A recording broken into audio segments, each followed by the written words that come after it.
Welcome to a new edition of the Boundary Breakers Collective. My name is Helena Deun, and today I am here with an amazing woman. Her name is Ragini Elizabeth Michaels, and she's an internationally acclaimed trainer of NLP, that's neuro-linguistic programming. She's an Ericksonian style hypnosis specialist, and her unique behavioral change process, known as paradox management, or the City six-step process to stay happy, centered, and peaceful no matter what.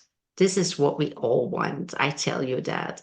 She has run a successful private practice for over 4 decades, helping people achieve their desire for personal and professional transformation. And Ragini has authored 5 books. She's an Amazon.com best-selling author and is well known for her integrity, sense of humor, and heart. Welcome, Ragini. I am honored and thrilled to have you on the Boundary Breakers Collective. How are you? I am very good this morning, Helena, and thank you very much for inviting me. I love having conversations with you. Yeah, me too. We have been talking quite a lot in the recent weeks and months, and I really align a lot with your teachings and with your experience. And so, the Boundary Breakers Collective, this talk show, is what I want to put in the world in order to support and sponsor and help and create awareness to as many people as possible about Yeah. living a life by design, about how important it is that we create awareness about what we do, why we do it, does it serve us, does it serve our mission? And a lot of conversations I have, a lot of things I see and hear and read, media, social media, makes me think, no, we're not there yet. There's a lot of people Right. living lives they actually don't want to live. Yes. Yeah. So thank you for being here and for helping me to create that awareness. And my first question, I guess this will be my first question every time in this talk show, it is, what makes you a boundary breaker? I had to Hmm. think about that quite a bit, Mm-hmm, actually. But there are so many places where a person maybe unconsciously breaks boundaries. mm-hmm, But I think the one that became the reason for my being, the one that has consumed my life to the largest degree, had to do with breaking the notion down in myself that in order to be heard or seen or listened to, you needed to have a tremendous amount of passion behind what you do. Now, as an Enneagram 4 personality style, which is called the tragic romantic, my Is that emotional you? Is level, that your that's dominant me. number? That's my Oh, I love dominance, the it. tragic romantic.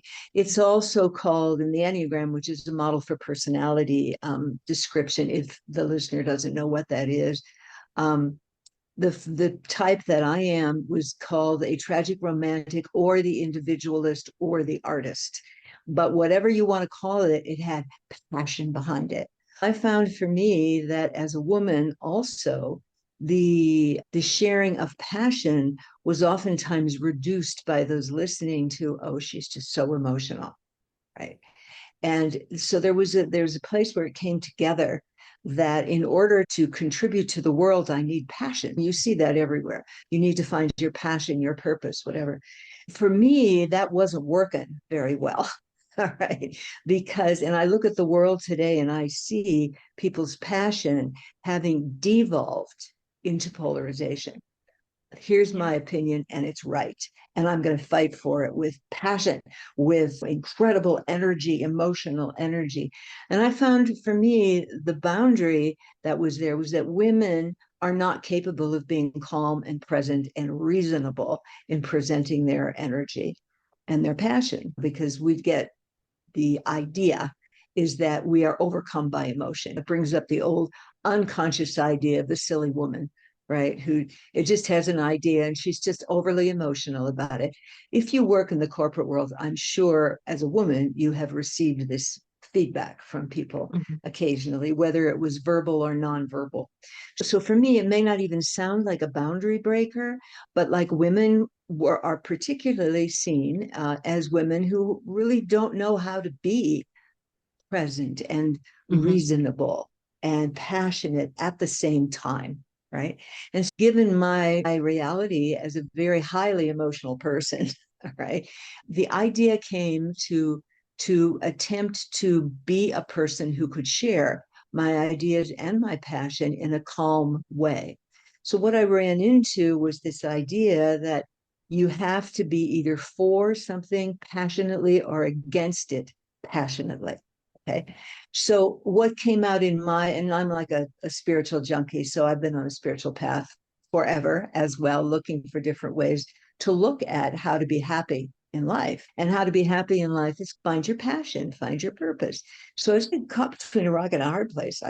I got what my passion is, but I don't know how to do it without getting overly emotional about it because I'm very right. I think I'm right. I have an opinion, a perspective that I'm going to go out there and fight for, and I'm going to show people that they need to grab my opinion. Conscious leadership being one example. I don't think I looked very conscious when I was like yelling about things. I lost my consciousness.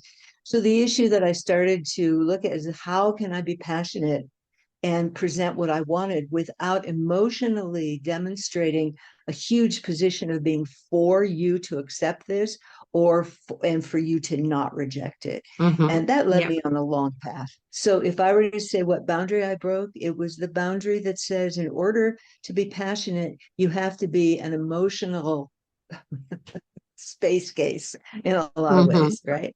Yeah. And because you don't have to be once you Yeah. understand how to find your equanimity in the midst of your highly driven passion. And so Yeah. I think that is what my life has been dedicated to in many ways, personally, at the personal level. It was to be able to be, in my own eyes, a calm, happy, centered, mindful, peaceful woman with highly dedicated opinions. Yeah. I believe I'm right about what my life is about teaching and sharing in relationship to conscious leadership and being a more conscious person. Yeah. You were talking about polarization. This is something that is happening more and more. This is Yeah. all we see the last years, the last decades, and it is getting so toxic in many ways. I personally try to get to stay out of it. I try to also stay out of all these channels that are telling me the news of the day and the news of the week and the opinion of the month and things like that because it doesn't make sense for me. I don't like to live in a world where there's only right and wrong because if I'm right, then you are wrong. And nobody likes to be wrong. So you will never get into a joint mission or a joint goal or a joint event. And Yeah. I think for a lot of people, it's very difficult to stay out of that polarization. And I know that you work on that also, the either Yeah. or versus the and. Yeah. Yes, the either or and the both and. I find most people, even though we understand it intellectually, I can be Hmm. both for this and against it at the same time to embrace the Hmm. whole thing. Emotionally, it's very hard for most people to stay there. And it's curious, I've found out that part of the reason why that happens is most of us have a pretty deep unconscious commitment to believing that if you must be emotional about it, you have to Hmm. be very emotional about it. And we either go to the other extreme, which is we're just purely intellectual and there's no heart, or we go to the side where it's completely heart-filled and passionate without a whole lot of solid, grounded intellectual understanding of what it is we're trying to accomplish. Hmm. So it's very interesting. Polarization, well, I guess what I'm trying to share with people, because it's what I've really been working at for 40 years now, is learning how to have my opinion, which I will always have.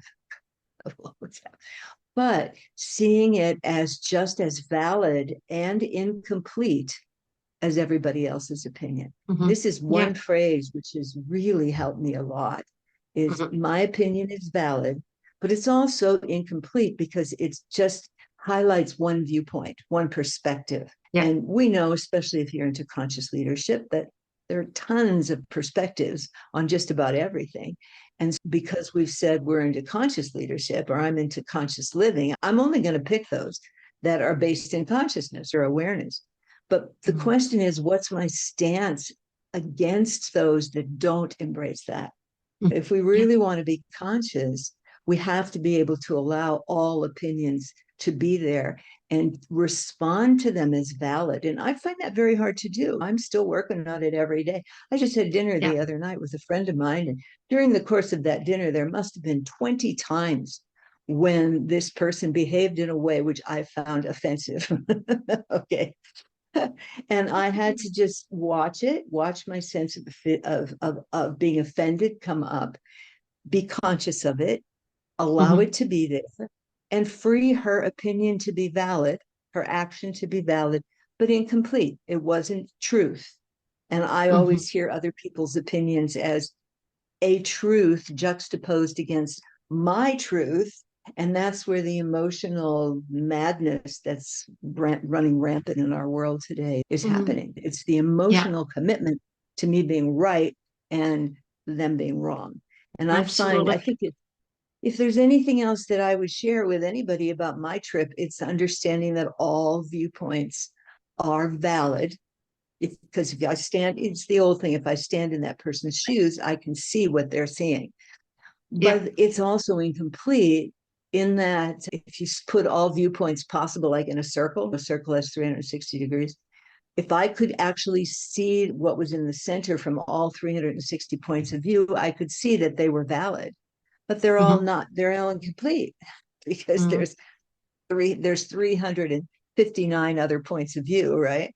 And that are valid, right? Yeah. Because you see Exactly. the same. Anyway, it's very cool. And that's really helped me a lot to learn Mm-hmm. how to be calm and centered and peaceful in the presence of someone's opinion that is diametrically opposite to mine. Mm-hmm. Okay? Yeah. And still Yeah. say heartfelt. Yeah. And it is very difficult because the world is extremely complex. Our lives are extremely complex, and that's okay. There's acceleration, there's technology, there's AI, there's so many things that are that we have to have an opinion about for some reason. Yes. And so Yeah. it's very easy to work in these terms like the right and wrongs, and we and them, and mine and yours, opinions, ideas, perceptions. Yeah. And it's this It's hard. polarization is creating also alienation. And it doesn't create any connectedness, it doesn't create any solution. And it's like you say, we all see things from our own perspectives, through our own filters. And Yeah. it's not about right and wrong. It is about what is there in that moment for that person, what is relevant, what is their truth. And rejecting that as wrong is basically creating a lot of distance. And you can do that with one person, you can do that with groups, you can do that with organizations, you can do that with communities, with countries. And this is actually what is happening. And then when you see Yeah. where it leads us, like Mm. nowhere else than to disaster, with a lot of Yeah. women and children as victims, then there must be another way. And there Yes. are other ways. And I'm just looking for all the possibilities in order to bring that awareness and that openness and that curiosity Yeah. to the conversations, to the interactions, to the relationships. Yeah. Yeah. Does that make sense? It makes total sense, and it's what we really need to find. And I think one of the boundaries, to come back to the boundary that's there, is that if you're not angry about something, you're not really committed to changing it. Mm-hmm. I hear that a lot, because what if people say to me is, and what I felt myself is, if I'm not angry about it, why would I even stand up and speak? What's my motivation? What gets me moving? And passion is good, but usually passion is driven by anger. I've found in my 40 years of working with us beautiful human beings, it Mm-hmm. doesn't work so well because it takes us into right and wrong so fast. You know? Exactly. Yeah. So being in a place where you can be balanced emotionally, I find allows you to see with greater clarity and patience for other people's points of view. Mm-hmm. But you Yeah. do have to find your motivation from something. And for me, it came more from the arena of expanding conscious awareness, expanding my ability to tap into higher dimensions of mind and soul, spirit, Mm-hmm. and get my guidance, get my passion from there, which is always home. Mhm. I Yeah, kind of absolutely. Anger has a very low vibration in terms of consciousness, and it is not contributing to anything. It is also basically not contributing to building trust. Anger, rejection, jealousy, pride. There's a lot of emotions that we have that are human and that we can surpass, if you can say it like that, because they yes, don't get us anywhere, and they are basically activating our reptilian brain.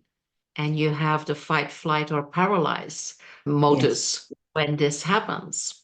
When you want to co-create, this is something that I love to do professionally, also privately. When you co-create, then you activate your prefrontal cortex, and then you right, build trust and options and opportunities and understanding, and you have curiosity and nuances, and you accept that you don't know.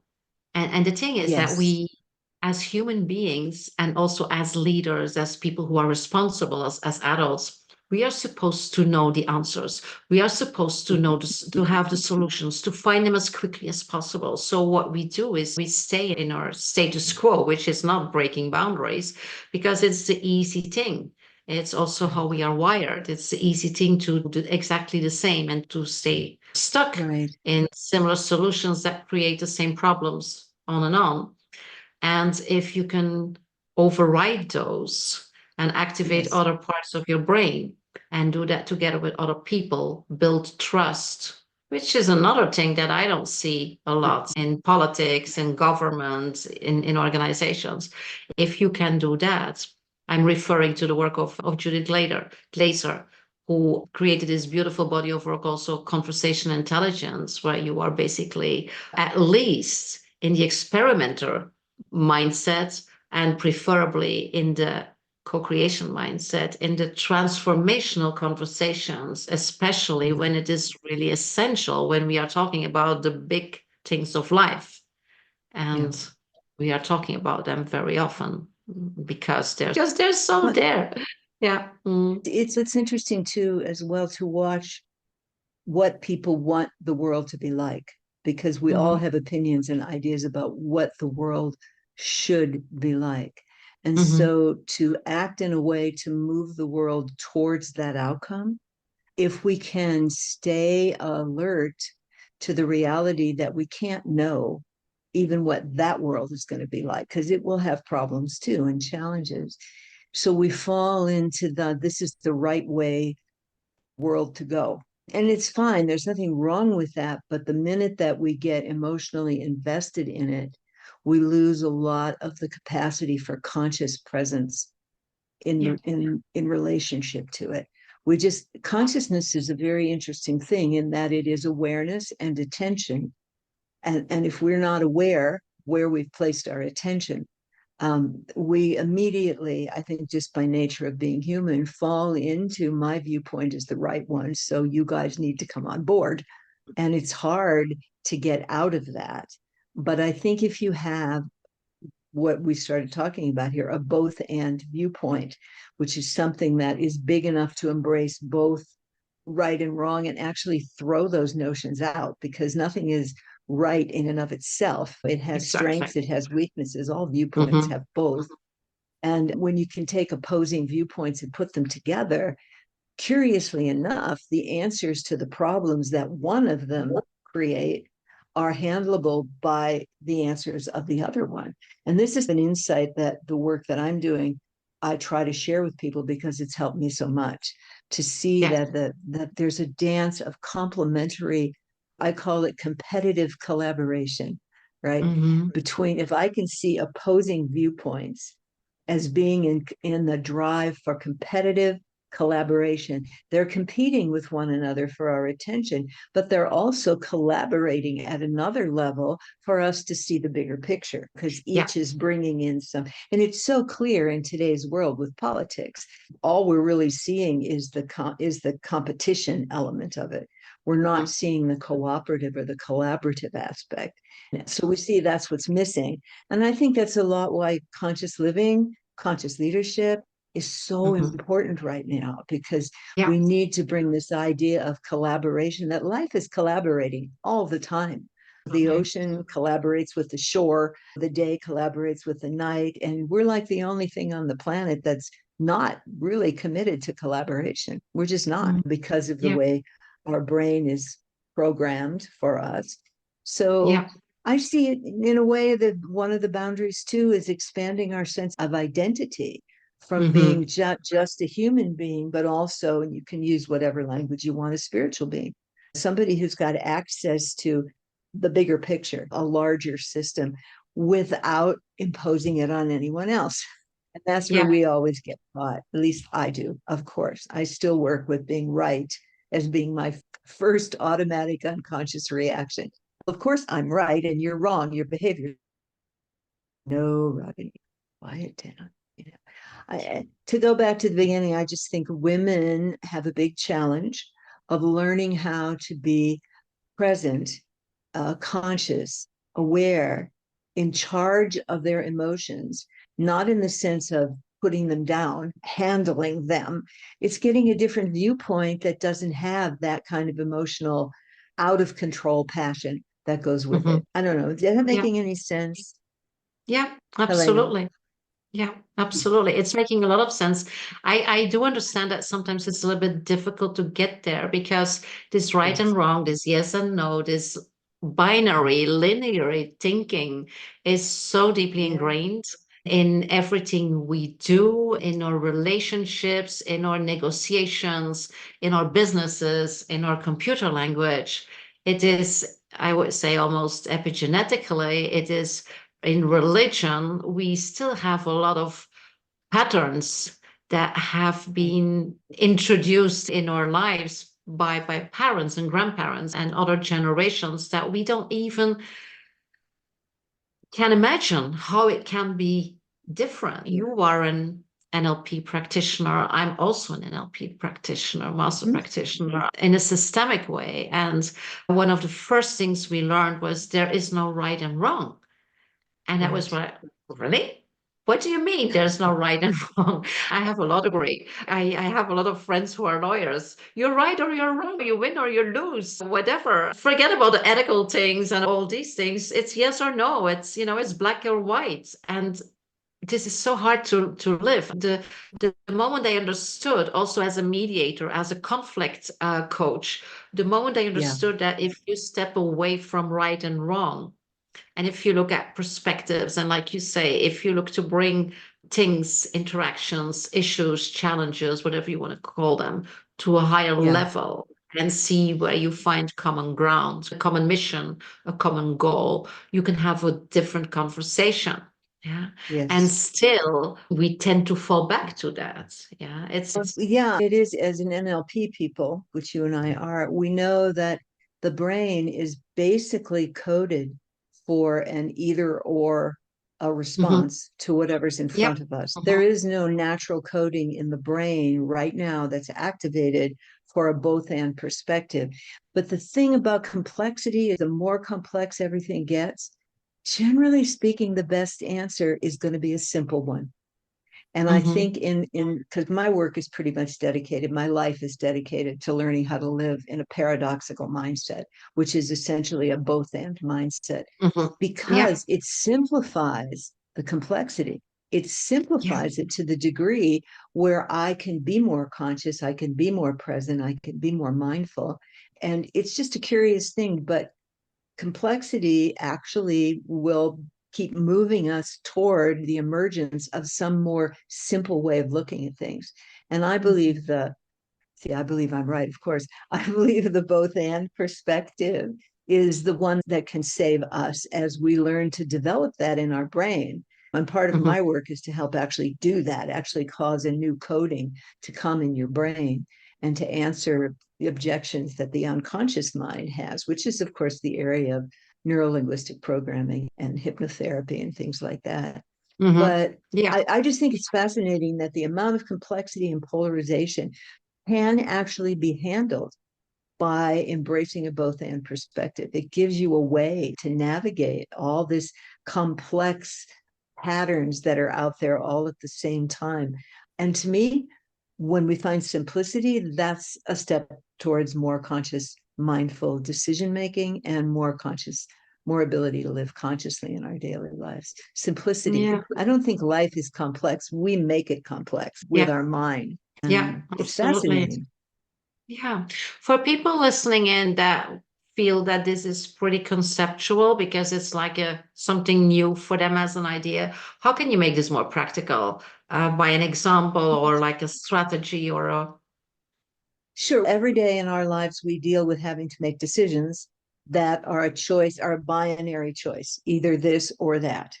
I can be kind to this person I don't like, or I can tell her to her face that I don't like her. That's a choice, especially if you meet that person every day.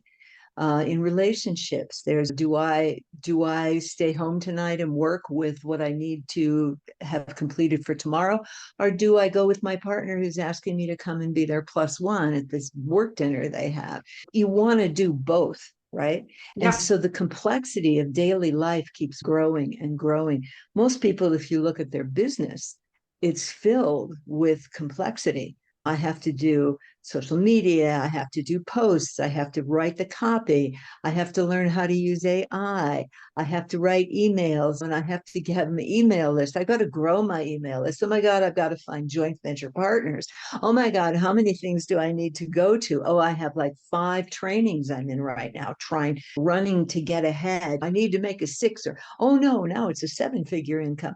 It's confusing. Life is filled with these challenges and you have to make decisions like, no, I'm Hmm. not going to take any more trainings. No, I don't care if I make a 7-figure income. 6 is great. B8 is calling to me. You feel these kinds of things come up. My point is, as you said, it's happening every day. Our lives are more complex. We have more Hmm. things we have to attend to. We're pulled emotionally in different directions. And so, what we're talking about here, this both and or paradox mindset, is incredibly simplifying because it gives you a bigger view. It gives you a way to step back and make sense out of what's happening, all these Hmm. changes that are happening Yeah. that are demanding we have some kind of transformation inside of us. It's an inside job, as the story goes, right? And I Yeah. know what you're doing and what I'm doing is trying to help us all become more conscious and step out and lead with the new ways that we're discovering through our own experience, really make a difference. That's why I even said yes to being on your show, because it was like Hmm. I've made a difference in my life, the way Yeah. that I approach things. And it's made such a difference that if I can do it, anybody can do it. You just have to want to. Hmm. That's Yeah. my main thing. Yeah. That's But you have to see it first of all as a possibility. And I like what you say. You have to step back yes, and pause and go in like the meta position, like becoming the yes, observer of what is going on. Because as long as you cannot be the observer, you have no clue of what is going on, of the process and the interaction and the mechanics. And that is such a different thing. There are so many people who not have the mental bandwidth or the time, yeah, the understanding to take or how to take the time to do that. What am I doing? Why am I doing this? Is this still serving me? This is something that so many people have no clue how to access that level right. of And I think, consciousness. yeah, one of the things consciousness is new to be such a mass with mindfulness, awareness, meditation coming up, what, 40, 50 years ago now to a big Hmm. where people were using it began appearing in commercials, for heaven's sakes. And I thought, wow, you have some of the commercials for cigarettes that had Zen people in it meditating and then reaching for the cigarette. Okay, this is Yeah. becoming mainstream, but it does require waking up to the idea that we're in a different place. The world that I grew up in and was taught how to navigate is not the world that is currently the one I live in. So it Hmm. requires a new map, a new way to do it. And the work that Hmm. you're doing for helping us become more conscious, step into leadership positions more and more. And I would say make sure we've got a both and mindset with us, because that's the key for us to remain calm and centered and balanced emotionally. The time for going out and fighting for what you believe in to the point where you're willing to go to war for it, not just physically, but verbally, that's really past. It's not Hmm. works. It doesn't work. And I Doesn't think we work. know that. Yeah, So absolutely. Yeah. It's so good that you're doing what you do, Helena, because people need leaders, and you are a leader in this field as well, as am I, finally Yeah. claiming my position there. I believe we are all leaders. I love this concept of conscious leadership, not only in a corporate and professional way. I'm a very strong believer, there we go, in self-leadership. We are all Yeah. leaders. At Yes. start, we are the leaders of our own lives. And we need a lot of consciousness there also. Why are we here? Are we here just to pass the years that are given to us? Or are we Mhm. conscious about how we can contribute, about the value we have, about the strengths we have, the gifts that we have? I see a lot of people just in the expectations management, giving in to the expectations of society and what other people are expecting, what parents are expecting, what Yeah. neighbors are expecting, and living a life that is it is valuable, of course, to a certain degree, and yet there's so much more that they can do in order to find fulfillment. Because if I agree that we should not be like over emotional and over passionate about what we are here to do, but there is a certain degree of relevance and contribution that we Yeah. should look at for our lives. So I do believe that we are Yeah. here for a bigger purpose. And I see very few people taking that up because they Hmm. don't know how, and because they are overwhelmed by everything that is going around Yeah. in the media, in the news, in social media, in their communities. And it is very difficult to find the stillness, the tranquilidad, like they say here in Andalusia, to hear yourself thinking. I had a Yeah. guest now, he just left, and he said, "Oh my gosh, it is so quiet here. I can hear myself think." And he said that in a way like, I normally don't hear that. He lives in Hong Kong. Yeah. Everybody that lives in a big city knows that there's noise Right. everywhere, every second of Right. the day. A lot of noise that we are not even aware of anymore, but it Yeah. keeps us from hearing our own voice or inner voice or soul voice or heart voice. And so taking time sometimes, these are very simple things because people listening in might ask themselves, okay, how do I start this both and paradoxes and conscious living? How do I start this? I would say you don't have to start this, just stop what you're doing for only half an hour and think and feel and sense and be aware. What are you doing? Why are you doing this? How does it contribute to whatever is relevant to you and relevant to your stakeholders, to the people around you, to the people that are important to you? And Yeah. we will see that a lot of what we're doing, a lot of what we're saying has no It's true. relevance. Has no I think relevance. one. It's like a flight. It's numbing ourselves from all this distress and overwhelm that we experience. Does that Yes, make and some of the sense? things, no, that makes total sense. And some of the tools from the field of energy psychology are very helpful. And because we're such a science-oriented society now, either for it or against it, but science is playing a role. It has an impact right now, whether you feel it's leading us in the right direction or the wrong direction. But one of the things that energy psychology has done is given us a tool that people can use right in that place that you just talked about, where you're overcome with input, and just be quiet. You can't be quiet if your amygdala, which is your primitive brain back here at the back of your head, is in the lead. If Yeah, you're being led by your amygdala, which is your primitive brain, you will be highly emotional. You will be driven by adrenaline that's being pumped into your system. Everything will have an element of fear around it because the yeah, amygdala's drive is to help you survive. And yeah. it's trying to help you survive emotionally as well as physically. It doesn't work for emotion. It works fine for physical. But one of the things energy psychology does is it gives you a very simple tool. Just put your hand over your primitive amygdala at the back of your head, at the base of your brain, the base of your skull, like where your thumb is sitting at the top of your neck. Your hand is like that, just covering that.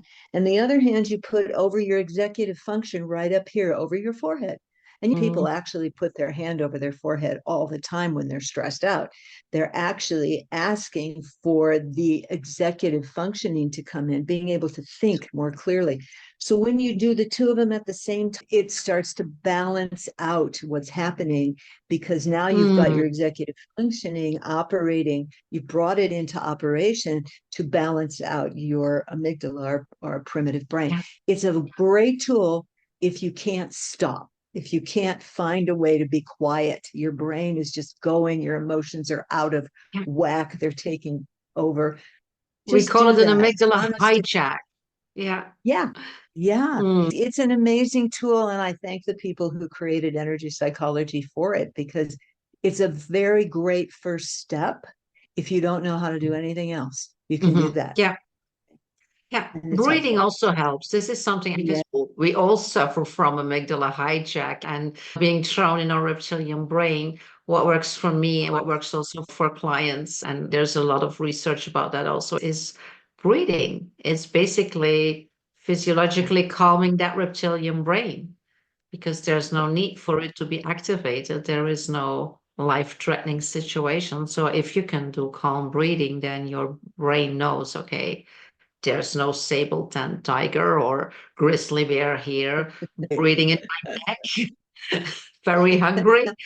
And so if But something there, happens, like in traffic, somebody cuts you off, just breathe because there's no danger. There's just ego running and anger and frustration and irritation that is probably completely out of proportion because you are building up during the day with anxiety and stress for all the little things that, that we are not aware that we can look at it right, differently.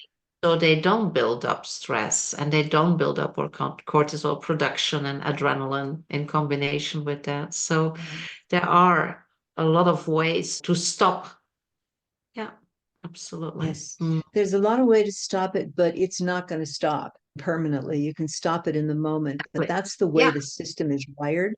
So you exactly. have to look at your belief system around it and see if you're expecting stress, anxiety, emotional hypervigilance to go away. It's not going to, because we live in a physical world and the body Mhm. and the brain operate in a certain way. So part of the both and mindset, part of what a boundary that I'm setting out to break is the idea that you can get rid of your emotional life and be calm, centered, and happy all the time. All the Now, time. Yeah. I wrote a book. That's the subtitle. Stay happy, Mm. centered, and peaceful no matter what. It's Yeah. true and it's not true. Because if you Uh-huh. know how to bring yourself back to your center, then no matter what comes your way, you can come back and reclaim your center. But is it ever Exactly. going to stop coming your way? The stress, the irritation? No, it's not. And Never. that, more than anything else, is such a breakthrough in Yeah. consciousness and presence. Mhm. Get that is not going to change. We're Yeah. not going to get this happy little Disney dance where everything is positive and wonderful 24/7 forever. Not That's life. not going to happen. No. I had a Yeah. client a couple of years ago, and she said a lot of things came her way. And she said, is this ever going to stop? When is it going to stop? I said, this is not going to stop. This is life happening. And she said, but Helena, I'm coming here for coaching, so this would stop. I said, no, you're coming here for coaching so you can look at it in a different way and you can deal with it in a Right. different way. So it is not that devastating, but life is happening for everybody. And life is happening a lot more for some than for others. And then you can see, it's amazing that you can see how some people, where a lot of curveballs were thrown at, they Yeah. have this mindset of kind of acceptance, going through it, not resisting, not losing all their energy and resisting the situation and looking at it and dealing with it in a way that, that they can even benefit from it. Although sometimes you would ask yourself, how is that even possible? And it is. Yeah. It's interesting. One of the things that I've seen is that the map of reality that we're given, like the map of the territory, the human Mhm. territory, is incorrect. We're given this map that says, here's the map. And it's a map that shows there's a way out of having any difficulty. There's a way Mm, out of pain and suffering. And if the map were more accurate in terms of what human experience really is, which is an mm, ongoing flow between the positive and the negative, yeah. and learning to look at that as one whole instead of two things that are really like in a fight with each other, it changes everything, I think, because it's a more accurate representation of the Mm, territory of human experience. It's what is yeah. life? It's a flow between the positive and the negative, the up and the down, the happy and the sad, the rich and the poor, the That's accepted and your the rejected. beautiful Yeah, infinity thing yeah, that you so metaphorically bring also yeah. into the It's story. so Yeah, much easier. absolutely. It's so Hmm. much easier to live that way, to Yeah. know that both is always going to come your way. And so you learn what to do with it when the one you don't Hmm. like comes, because it has some positive things to it if you're willing to Yeah. look. There's always some wisdom, some practical wisdom or guidance in every experience that we have if we Yeah. choose to look for it. That's the key, Yeah. right? So anyway, Now, I how really does am. all this? Mm, I'm No, go sorry. ahead. I was going to ask, how does all this help us to live our life by design? Because this is a big thing Oh, for me in terms of live the life that you really want to live, that is relevant, that is taking up conscious leadership, that is taking up responsibility, but also joy and pleasure and having all your roles represented in your life and having all your gifts available, having all the resources, being aware of all the resources that you have. So, how does this help? if you want to live your life by design, by your design, I'm assuming is what you're saying, then I think Absolutely. it's very helpful to understand your personality structure, because your personality is the result of what you had when you're born, and then it's filled out by your current society, by your family, by your mom, by your dad, by your priests, by your ministers, by your rabbis, by your friends, by your teachers. Everybody is saying, here's how to live life, right? So there is nothing in that period of time that relates to you living your life by your design. So Mm-hmm. if you understand your personality, and I am big into the Enneagram because it's such a really nice map of Mm-hmm. helping you understand your personality specifically. When you understand that, and that gives you a little bit of distance from it, and that gives you power, the ability to say, I'm not going to go the way that society has taught me to go. And you're going to be a boundary breaker. I'm going to go the way that my beingness is pulling me towards. So I Mm-hmm. think you need some awareness of a pull, right? That's in you that is saying, excuse me, but I don't think following your mom and dad's way of being happy is working for you. Follow this, follow this. And you have to be conscious and tuned in to some aspect of your being that's feeling Yeah. a pull or hearing a whisper or having glimpses of a vision of possibility. Whatever system it comes to you in, you then have to follow it, because if you Mm-hmm. don't, you're simply going to be living the life that was given to you and programmed into you, and Mm-hmm. it's fine, but it's never going to really make you happy or free. That's Or all I can say fulfilled. about Yeah. it. Mm. Or fulfilled. I love Yeah. that. I love that. I think this is also basically what we want to get in this talk, in this edition. Finding your identity, discovering your real personality, who you really are, what your gifts are, what your strengths are, what you're here to do is an amazing journey. And once again, it takes time, it takes reflection, it takes pausing, it takes silence in order to listen to that voice. You make it so nice, like being on your shoulder, in order to see who you are, who you really Who are. you And are. it's not And what I think, people are. well, one of the reasons I brought up the personality is because it's already programmed. All right. Hmm. And so if you want to go beyond it, and you mentioned identity, you have an identity as a human being, which has been determined by your conditioning. A woman from the Midwest who's a teacher, who's a writer, whatever, and who's a mother or a daughter, whatever. You have that. but you need a second identity. Because we have two identities. One is the visionary, the dreamer, the real you that's sitting inside of you that hasn't been tapped yet. And you can't tap it until you start to understand you have a personality, but you are not your personality. So that offers that great question of what is it that's breathing me alive every day? What is that? It's not my personality. What is it? And however that question comes to you, whatever form it's in, follow it, because the answer that you get will be helping you create your life by design for you and nobody else. Pretty cool. Beautiful, beautiful. Absolutely. Ragini, I think that we have created more questions than given answers. And that's fine because that's also breaking boundaries. We don't want to have all the answers here. We want you to start thinking and start reflecting and start feeling and start stopping and pausing. And we also want to invite you to connect with us. Because if you want to have a conversation about this, what this means for you, what this can mean for you, then both Ragini and we are very happy to connect with you, to see how we can support you, how to see what we can advise you, or how we can coach you.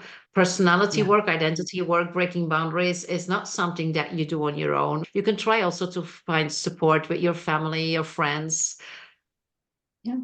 Might help a little bit because they love you and they will do what they think is best for you, but their intentions will be different and they also will be limited and pre-orchestrated basically by their own fears and expectations from you. If you're looking for help, for support, for sponsorship to go this path, I would advise you to work with a neutral person who is professionally trained in order to do that. So you can really make these leaps and this progress in a way that encourages you and that inspires you and also inspires your coach and anybody that will meet you once you are starting this path. I agree 100%. It's nice to have people who not just coach, but mentor you. Look for people who have done a lot of years of investment in this kind of thing. Coaching is a little bit different than mentoring. Coaching is helping you find the answers. You ask the questions. Mentoring, your mentor asks the questions and stays by your side while you find your answer. And that's a big difference and one that's worth checking out. Absolutely. So you are invited. Check it out. Break some boundaries. Thank you for being here. Thank you for being with us. I hope to see you next time. Watch the replays also of other Boundary Breakers collective talk shows we had. They're worthwhile. They're absolutely interesting. They're in all different directions, but you will find relevance in them. I guarantee you that. Thank you, Ragini, for being here, for sharing your wisdom and your expertise. And I hope to have a lot more conversations with you about breaking boundaries and other things, because it is absolutely delightful to have a conversation with you every time again. So thank you so much for being here. Same here, Helena. And thanks again, once again, for inviting me. It's very enjoyable to be here with you. Thanks. Wonderful. Thank you so much. And bye, everybody. See you next time.